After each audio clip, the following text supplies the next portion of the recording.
مرحبا مرحبا مرحبا. یہ امت جب آئی امت محمدیہ صلی اللہ علیہ وسلم تو اللہ رب العزت نے ہمیں اور آپ کو یوں نہیں کہا کہ تم چنو تم منتخب کرو، لیکن اس رب کریم نے خود اپنی طرف سے جمعہ کا دن دیا کہ تم یہ دن لے لو.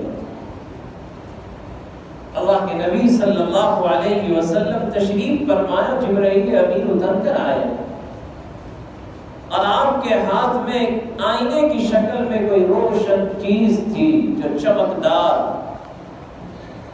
اور اس آئینے کے اندر ایک سیاہ نقطہ لگا ہوا تھا کالا. اللہ کے نبی صلی اللہ علیہ وسلم نے پوچھا، جبرائیل یہ کیا ہے؟ کہا یا رسول اللہ یہ جمعہ کا دن ہے جو اللہ رب العزت نے آپ کو اور آپ کی امت کو منتخب کر کے دیا. پھر اللہ کے نبی نے پوچھا کہ جبرائیل یہ جو درمیان میں سیاہ نقطہ نظر آ رہا ہے وہ کیا ہے؟ تو جبرائیل امین نے کہا کہ یا رسول اللہ صلی اللہ علیہ وسلم یہ سیاہ نقطہ، یہ کالا تمبا جو آپ کو نظر آ رہا ہے وہ ساعت مرجوہ ہے جو اللہ نے اس امت کے لیے منتخب کر کے دی کہ بندہ اس پہ جو دعا مانگے گا اللہ قبول کرنے والا ہے، جو دعا مانگے گا قبول کرنے والا ہے. جمعہ کا دن اس امت کے لیے عید کا دن ہے. کون سا دن ہے بھائی؟ عید اور خوشی کا دن. اللہ کے نبی صلی اللہ علیہ وسلم کے وصال کے بعد حضرت عمر ابن خطاب رضی اللہ تعالیٰ عنہ کی خلافت کا زمانہ ہے اور یہودہ ہے، اور ان یہودیوں نے آ کر یوں کہا کہ عمر اگر ہمیں وہ دن مل جاوے جو دن تمہیں ملا ہے تو ہم اس دن کو خوشی اور عید کا دن بنا لیں. عمر تو عمر تھے، اللہ رب العزت نے وہ فراست عطا فرمائی تھی، وہ حکمت عطا فرمائی تھی کہ اللہ کے نبی صلی اللہ علیہ وسلم یہ ارشاد فرما رہے ہیں کہ لو کان بعدی نبی لکان عمر، اگر میرے بعد نبوت کا دروازہ اگر کھلا رہتا تو اللہ رب العزت نبوت کا تاج کس پر رکھتے؟ عمر ابن خطاب پر رکھتے. حضرت عمر ابن خطاب رضی اللہ تعالیٰ وہ صحابی ہیں کہ قرآن کریم کی آیات عمر کی رائے کے مطابق اتر رہی ہے.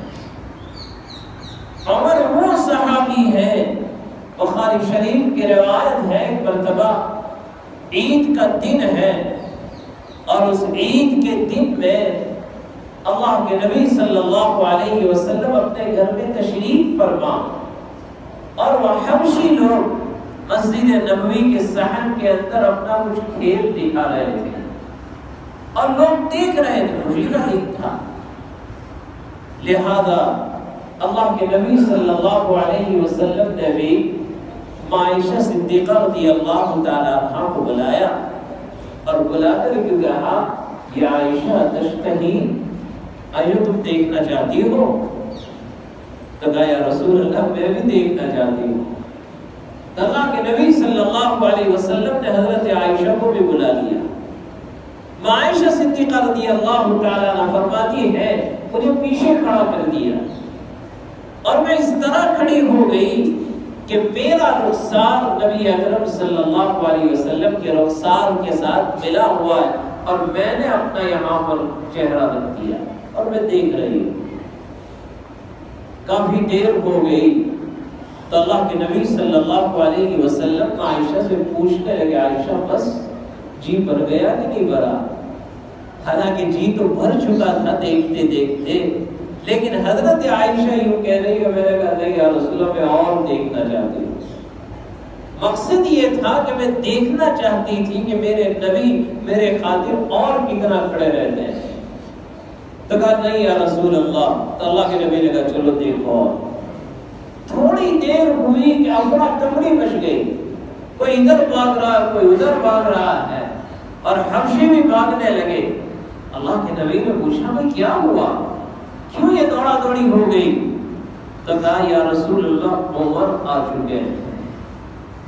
کیا کہا؟ عمر آ چکے ہیں، جس کی وجہ سے لوگوں میں یہ افراتفری مچ گئی۔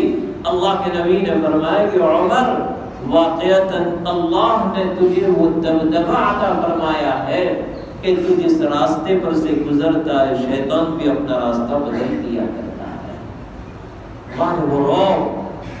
وہ دبدبہ عطا فرمایا تھا کہ شیاطین بھی ڈرتے تھے آپ سے۔ حضرت عمر ابن خطاب رضی اللہ تعالیٰ عنہ کے پاس یہود آئے اور ان یہودیوں نے آ کر یوں کہا کہ ہم اسے عید کا دن بنا لیتے۔ عمر نے کہا میں سمجھ گیا تم کیا کہنا چاہتے ہو۔ کہا کیا کہنا چاہتے ہیں؟ کہا وہ آیت کریمہ کہ جس میں اللہ تبارک و تعالیٰ نے یوں کہا اليوم اکملت لکم دینکم واتممت علیکم نعمتی ورضیت لکم الاسلام دینا۔ اليوم اکملت لکم دینکم، آج میں نے تمہارے لیے تمہارے دین کو مکمل بنا دیا۔ وَرَضِيتُ لَكُمُ الْإِسْلَامَ دِينًا، اور اللہ خود خوشی کا اظہار فرما رہے ہیں کہ میں نے تم کو مذہب اسلام دے کر خوش ہو چکا ہوں۔ اللہ کا ہمیں کتنا شکر ادا کرنا چاہیے کہ اس رب کریم نے بغیر مانگے مجھے اور آپ کو اسلام جیسا پاکیزہ مذہب عطا فرمایا۔ دعا کرتے رہیں اللہ موت تک ہمیں اس مذہب پر قائم اور دائم رکھیں۔ اللہ ہمیں اس دین کی قدردانی کرنے کی توفیق عطا فرمائے۔ تو وہ یہودیوں کہنے لگے اگر یہ آیت کریمہ ہم پر اتاری جاتی تو ہم اس دین کو عید اور خوشی کا دن بنا لیتے۔ حضرت عمر ابن خطاب نے کہا یہودیوں سنو، ہمیں الگ سے عید بنانے کی ضرورت نہیں۔ اللہ رب العزت نے یہ آیت کریمہ اس دن اتاری جس دن میرا نبی وقوف عرفہ کیے ہوئے ہیں، جبل رحمت کے دامن میں تھے۔ اللہ کے نبی اپنی اونٹنی پر سوار اور جبرائیل امین یہ آیت کریمہ لے کر آئے۔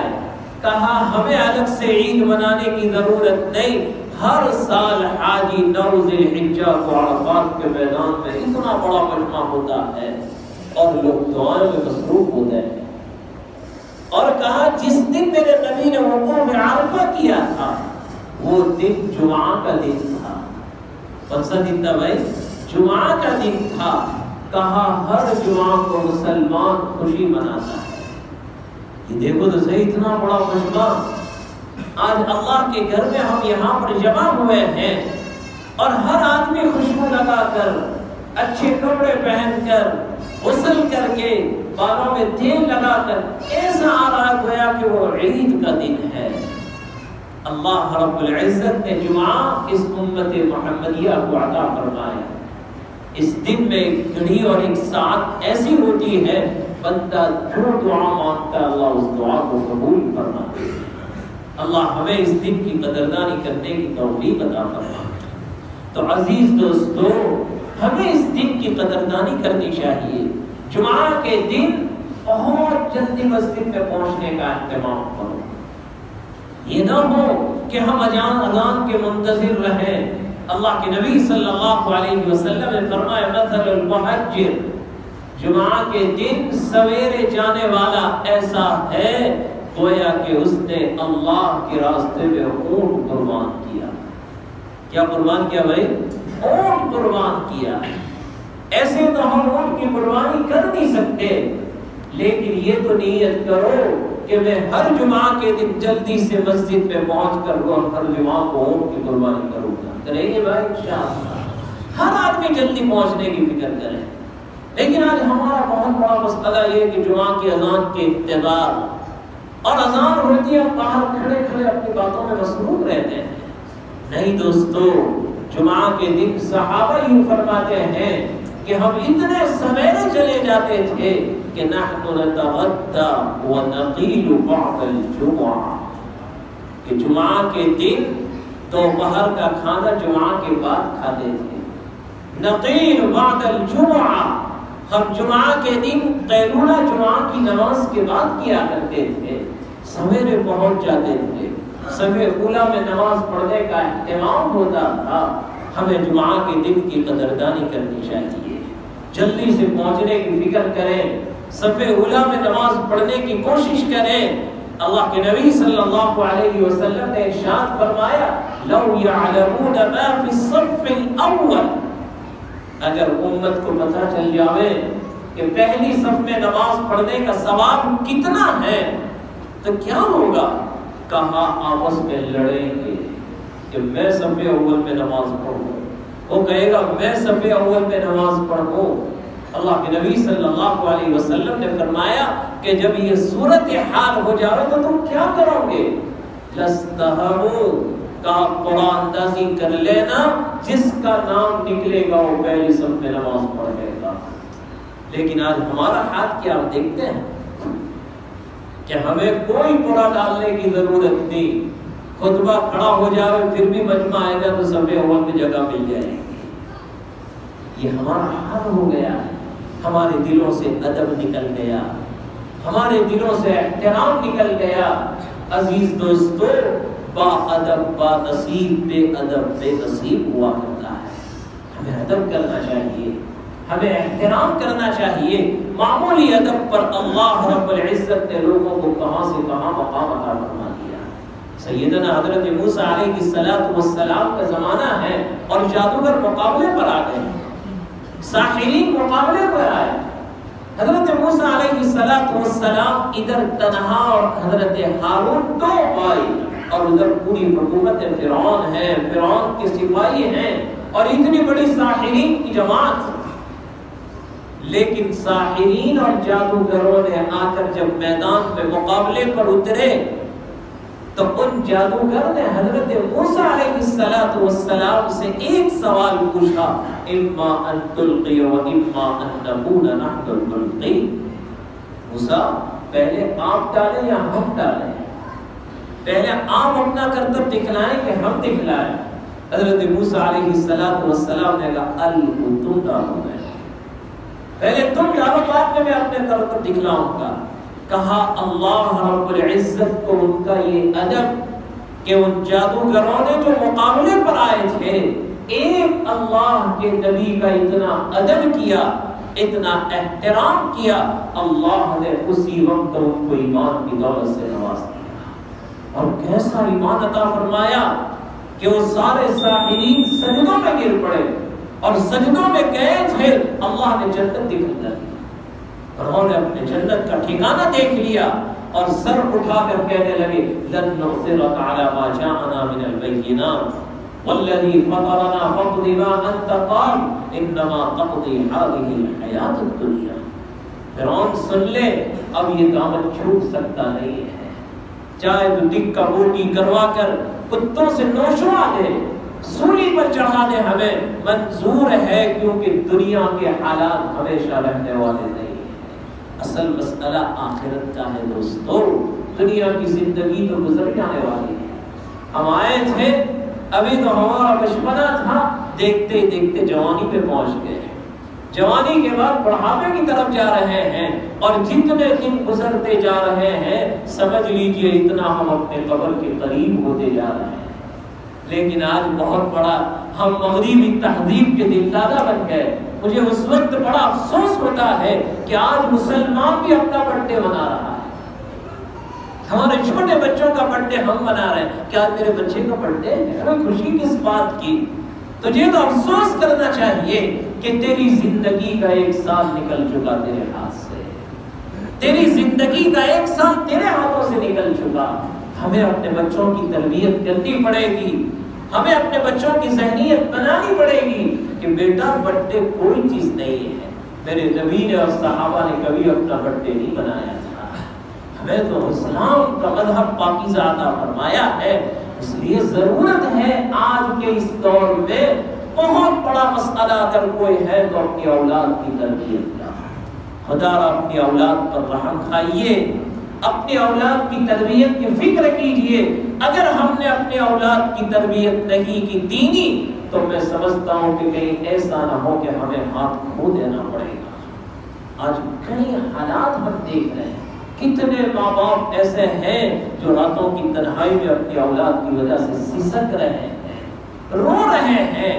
کئی ماں باپ اپنی جوان بیٹیوں کی وجہ سے رو رہے ہیں, لیکن دوستوں اب رونا کوئی فائدہ نہیں ہے. دین اور علم زندگی میں ہوگا, دنیا کی کوئی طاقت مجھے اور آپ کو اپنے صحیح راستے سے ہٹا نہیں سکتی ہے. اپنی اولاد کی فکر کریں, اپنی بیٹیوں کی تربیت کی فکر کریں. لہذا ہمیں اپنے گھر والوں کو اور اپنی جوان بیٹیوں کو مدرسوں میں بھیجنا پڑے گا. اللہ کا شکر ہے مدرسہ خدیجۃ الکبریٰ ہمارے پڑوس میں ہے, کہیں دور جانے کی ضرورت نہیں ہے. ابھی مجھے بتایا گیا کہ لاک ڈاؤن سے پہلے ہماری مستورات کی تعداد کتنی تھی بولی جانے, 200 کے قریب, اور ابھی کتنے ہو گئے, 100 ہو گئے. یعنی 100 عدد کم ہو گئے. ہونا تو یہ چاہیے تھا کہ ہم دن بدن آگے ترقی کرتے ہیں.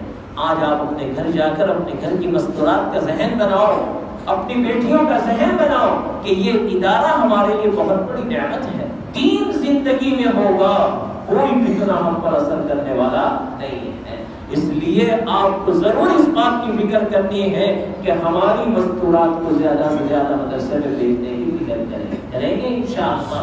اسی طرح ہمارے بچوں کے بارے میں, ہمارے محلے میں کتنے بچے ہیں, میں نے اس وقت سب کو جمع کیا تھا اور مستورات میں بھی بات کی تھی. الحمدللہ ہماری ماں بہنوں نے اس بات کو اپنے دل پر لیا, اور آج الحمدللہ صبح سویرے ہمارے اسی محلے کے بچے دارالعلوم نگر میں آنے والے ہو گئے. اور الحمدللہ ان بچوں کا وہاں پر آنا اور وہاں پر صبح سے شام تک پر نورانی ماحول میں رہتے ہیں. دوپہر کا کھانا وہاں پر کھاتے ہیں, وقت پر اسکول, وقت پر نماز, وقت پر مدرسہ. ایک زندگی میں انقلاب آئے گا. یہ بچے کل قیامت کے دن آپ کے لیے نجات کا ذریعہ بنیں گے. لیکن میں نے مولوی جمیل صاحب سے ان لوگوں سے کہا کہ بھئی یہ تعداد ہماری بہت کم ہے, ہمیں اور زیادہ اپنے بچوں کو وہاں پر بھیجنا چاہیے. دارالعلوم نگر ہمارے لیے نعمت ہے. اگر صبح سے شام تک آپ کا بچہ نورانی ماحول میں رہا, یہ ہمارے چھوٹے چھوٹے بچے یہ اپنا مستقبل نہیں جانتے, یہ اپنا فیوچر نہیں جانتے ہیں. وہ صبح سے شام تک سمندر کے کناروں پر کھیلتے رہیں گے, وہ محلے میں گھومتے رہیں گے, نہ اسکول ہے نہ مدرسہ ہے, تو پھر ان بچوں کا کیا ہوگا مستقبل. ہمیں اپنے بچوں کو پڑھانا پڑے گا, ہمیں اپنے بچوں کو تعلیم دینی پڑے گی. دینی دنیاوی دونوں تعلیم ضروری ہے, دونوں تعلیم ہمارے لیے ضروری ہے. لہذا آپ اپنے بچوں کو زیادہ سے زیادہ تعداد میں وہاں بھیجنے کی فکر کریں. اگر آپ کا بچہ وہاں پر رہ کر 10ویں تک اچھے نمبرات سے پاس ہو گیا, آگے بہت سی راہیں کھلی ہوئی ہیں, ہمیں آگے بڑھنا پڑے گا. ہنر اگر ہمارے پاس ہے, ایجوکیشن ہمارے پاس ہے, تعلیم ہمارے پاس ہے, تو ہمارا بچہ کسی بھی فیلڈ میں پیچھے نہیں پڑ سکتا ہے. یہ ضروری ہے دوستو.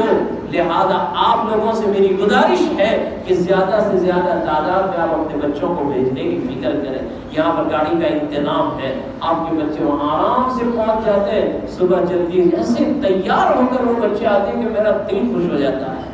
میں ان کو دیکھتا ہوں صبح سویرے ایک لباس کے اندر, ایک ہی کرتا, ایک ہی پاجامہ, ایک ہی ٹوپی, اور وہ سیدھے مدرسے میں پہنچ کر الحمدللہ قرآن پڑھ رہے ہیں, قاعدہ پڑھ رہے ہیں, دینی تعلیم حاصل کر رہے ہیں. میں جب پڑھاتا ہوں تو اس وقت چھٹی کے اندر وہ میرے آفس کے وہاں سے گزرتے ہیں دیکھتے ہوئے, مجھے بہت خوشی ہوتی ہے کہ چلو الحمدللہ یہ بچوں کا کچھ کام بن رہا ہے. اس لیے مائیں اپنے بچوں کی فکر کریں اور زیادہ سے زیادہ تعداد میں اس کی بھیجنے کی کوشش کریں. اور جمیل صاحب کے پاس, عابد جاسم صاحب کے پاس, قاری رمضان صاحب کے پاس, ان تینوں احباب اور دوسرے ہمارے حفاظ کرام کی فکر ہوئی. آج الحمدللہ وہ بچے وہاں پر آ رہے ہیں. تو آپ اس بات کی فکر کریں گے کہ انشاءاللہ جو بھی اپنے بچے کو بھیجنا چاہیں ولی جمیل صاحب کے پاس اس کا نام لکھوا دیں تاکہ اس کی ترتیب بن جائے. ابھی تو ہمارا تعلیمی سلسلہ شروع ہوا ہے. لاک ڈاؤن کے زمانے میں ہمارے بچوں کا بہت نقصان ہوا ہے, دنیاوی اعتبار سے بھی اور دینی تعلیم کے اعتبار سے بھی. لہذا آپ اپنے بچوں کی فکر کریں گے اور زیادہ سے زیادہ تعداد میں بھیجنے کی پوری کوشش کریں گے. اللہ ہم سب کو عمل کرنے کی توفیق عطا فرمائے. آمین. وآخر دعوانا الحمدللہ رب العالمین.